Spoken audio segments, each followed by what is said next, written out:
The Torah portion, Shoftim, Judges, is the source of the commandment that requires of us to have a judiciary.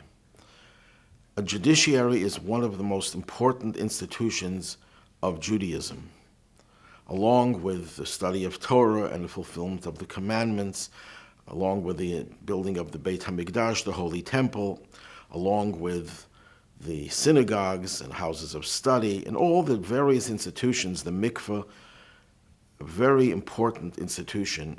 One of the most important is to have a judiciary. So important is it that it's counted as one of the 7 Noahide commandments, the commandments that were given to all humanity, not just the Jewish people. One of those 7 commandments is dinim, judgments. In other words, establishing a judiciary that will enforce all of the laws of society that keep this world safe, civilized, and a flourishing world. So when we talk about justice, we're focusing on this week's Torah portion. What do the judges have to adjudicate? What are the main areas of their expertise? So the Torah over here talks about what the judges are supposed to do. In a general way, they're supposed to, of course, take care of all the civil and criminal laws. They take care of ritual matters, and there are different tiers of justices. So a little bit later in the parsha, after it introduces the concept of a judiciary, the Torah says, if a point of law eludes you, eludes the local court, be it the distinction between blood and blood, between a verdict and a verdict, between a lesion and a lesion, then you should take it to the Holy Temple where the Sanhedrin, the Supreme Court, resided, and they will determine this. In other words, the Torah lists 3 areas of law that were given over to the judges in particular. And what are these 3 areas? Between blood and blood. What does that mean? There's a kind of blood that is considered to be pure, and there's this kind of blood that is impure. When we talk about verdicts, we're talking about decisions in matters of civil law. You have 2 people who have a conflict about money matters, about business matters, and they come to the court, and the court has to adjudicate between one party in the dispute and the other party in the dispute. And then the third thing is lesions. We don't talk too much about lesions in today's judiciary, but in the times of the temple, if a person had a certain kind of skin lesion, which is usually mistranslated as leprosy, but it's tzarat or negaim, plagued. So there are types of skin lesions that are tahar, that are pure, that the person who has them are considered to be ritually clean, and nothing has to be done. And then there are those that are tamei, that are ritually unclean, and these people have to be quarantined. So the court, the judges, were experts in these laws of skin lesions, and they would determine whether it was the pure kind or the impure kind. So there were 3 areas. Again, the first area is blood, the second area is civil law, and the third area are the laws concerning skin lesions. You wouldn't think ordinarily that these are the most important areas of Jewish life that had to be specified here. Of course, the courts deal with every issue, not just these 3, but these 3 are singled out. So to understand why these 3 are singled out, we have to understand that this is not just about the court in Jerusalem or courts in Israel dealing with actual cases of someone bringing blood and they didn't know if the blood was pure or impure. We're talking about our own lives. We're talking about the judges that are placed in the gates, which, as explained in another Torah message, these gates refer to ourselves, to our eyes, to our ears, to our nose, our mouth, everything that we do to bring in information into our consciousness, and everything that we do that takes what we have in our mind and our heart and we express it to the outside. We have to put judges at the gates to determine whether the influences are kosher, are proper, are helpful, are edifying, or maybe they're destructive and damaging. So when we talk about the gates that we have to point, the judges that we have to appoint at the gates, there are three areas that we have to focus on. And these three areas are crucial for us to be able to come before God, especially in this month of Elul, when we're preparing ourselves for the new year, the day of judgment, that we can come before God with a clean slate and be blessed with a good and sweet year. So let's try to analyze these three areas: the blood, the civil law, din, which is called din, and then the nega, the skin lesion. When we talk about blood, blood is often understood to be a metaphor for passion. When someone's blood is boiling, you know that they're very upset. Blood is very often described as the part of the human body that is the seat of the animalistic tendencies and the passions, the desires of the animal soul. One of the reasons the Torah prohibits consuming blood of an animal, we're allowed to eat kosher meat, but one of the ways of making the meat kosher is by removing the blood. Blood is absolutely forbidden. It's a very serious infraction of Jewish law to consume blood. Why? And one of the reasons given, in addition to the fact that blood was reserved to be sprinkled on the altar and it was something that should not be used for our own personal needs, but there's a deeper reason given as well, that blood is where the most animalistic tendencies of the animal, the aggressiveness and so on, are expressed through and in the blood. So when we eat the blood, even when we eat meat, eating meat, our sages tell us, is something that requires a sophisticated person to be able to eat meat the right way, in the proper way, in the spiritual way. But blood is something that's beyond everyone. We can't take the blood, ingest the blood, and not be affected adversely by the emotional power that the blood contains within it. So when we talk about bringing the blood to the judges to determine between good blood and bad blood, what that refers to is that one of the first things that is important in our lives is to have the proper judges that evaluate our passion. Should our passion be allowed to remain a materialistic, a hedonistic passion? Or should our passion be converted into a desire to get closer to God, a desire to be more godly, to be more spiritual, to be more kind and more giving? That's what we have to determine, especially before Rosh Hashanah, and especially when we read this parsha.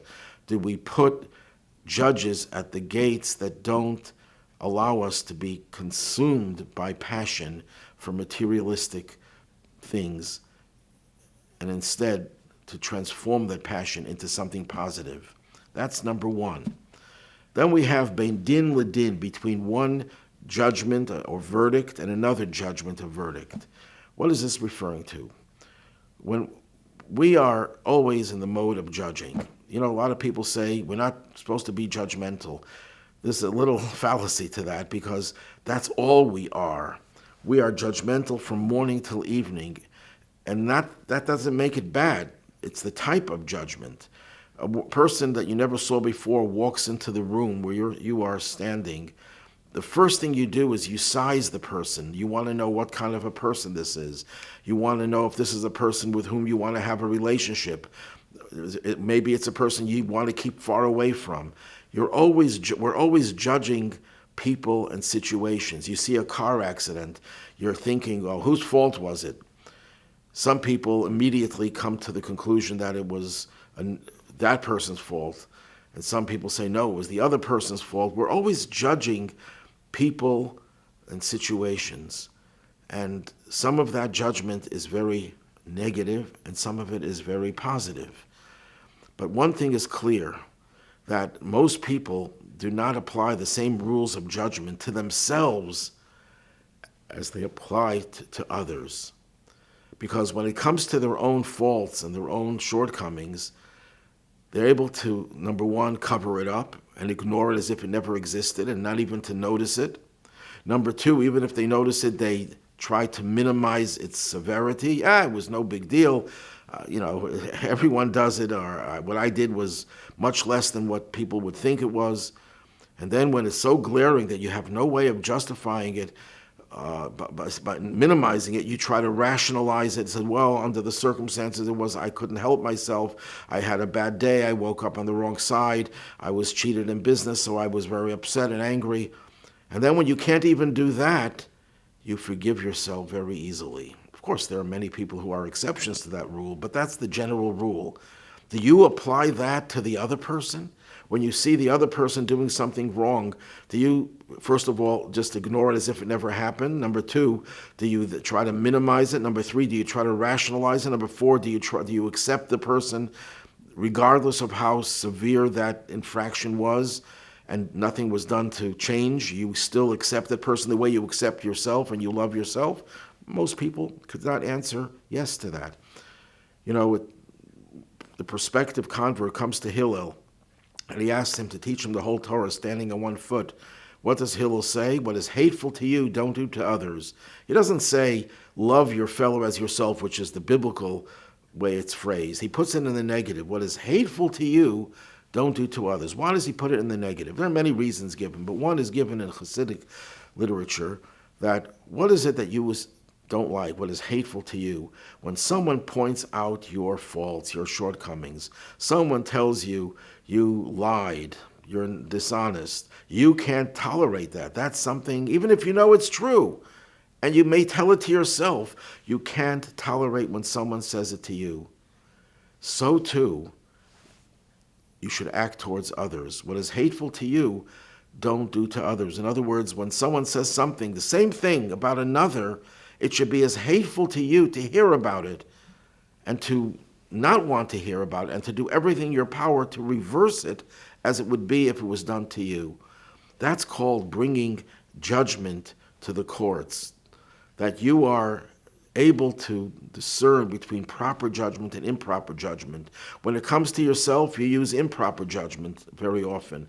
When it comes to others, you use improper judgment. The proper judgment that you use for yourself, use for others.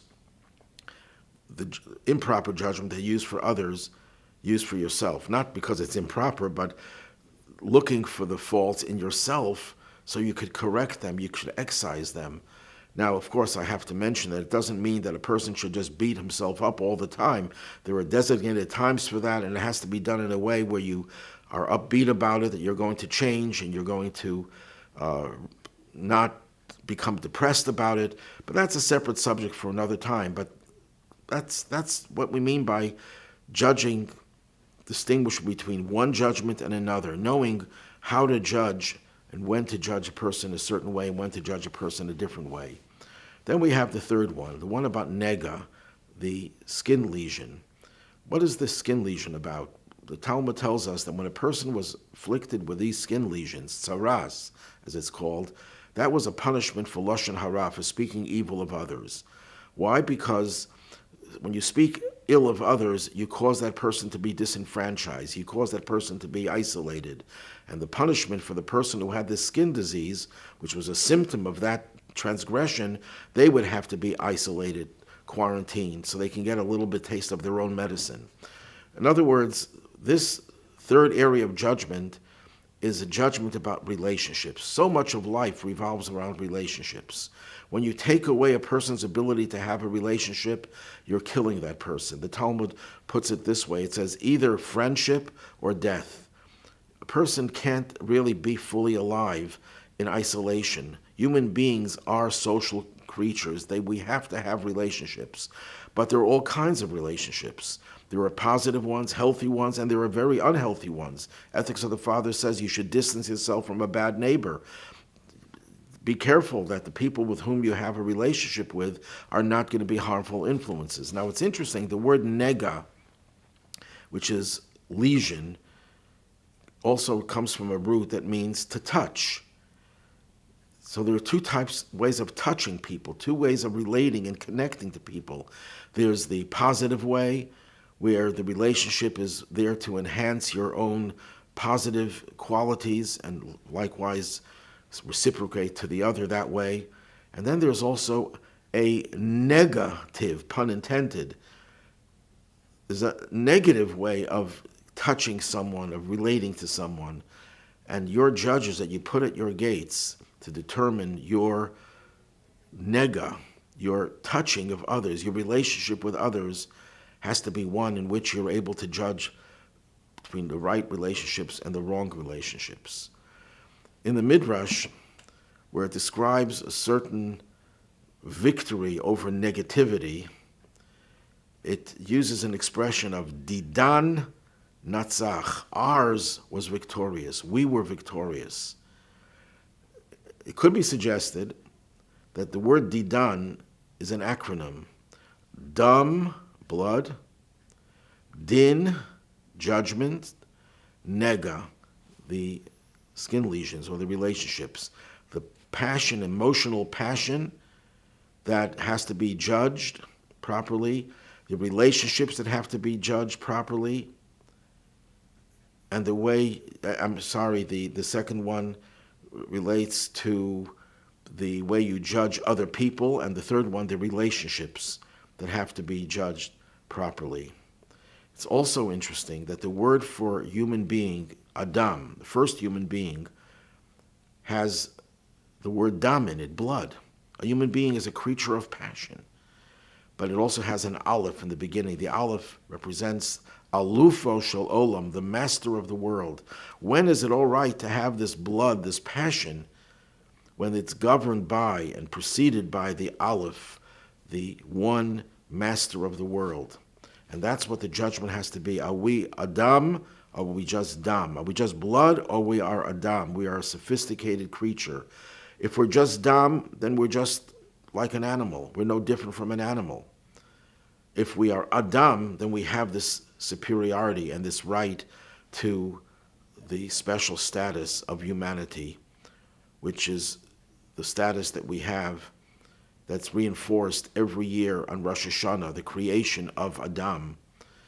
And as we prepare for that time, and especially as we prepare for the final redemption, when we will all reach our state of perfection, we have to focus specifically on these three areas of our emotions, our judgment of others and self-judgment, and our relationships with others.